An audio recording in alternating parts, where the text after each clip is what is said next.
ആർട്സിന്റെ പരിപാടിയാണ്. അപ്പൊ ഞാൻ അവിടുന്ന് മാറി നിന്നാ ശരിയാവില്ല. ഞാൻ അവിടെ പോയി നിൽക്കാം. അവിടെ പോയി നിൽക്കാൻ? കോളേജ് ഹോസ്റ്റലിൽ കുറച്ചു ദിവസം കഴിഞ്ഞിട്ട് തിരിച്ചു വരും.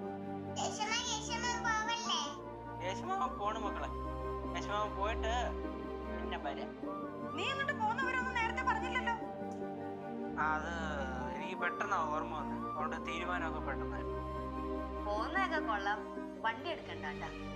അല്ല വേറെ ഒന്നും കൊണ്ടല്ലേ, ഇവിടെ നമുക്ക് എന്തെങ്കിലുമൊക്കെ വണ്ടിയുടെ ആവശ്യം വന്നല്ല. സിദ്ധുവിന് ചിലപ്പോ പുറത്തൊക്കെ പോകേണ്ട വല്ല ആവശ്യം വരും.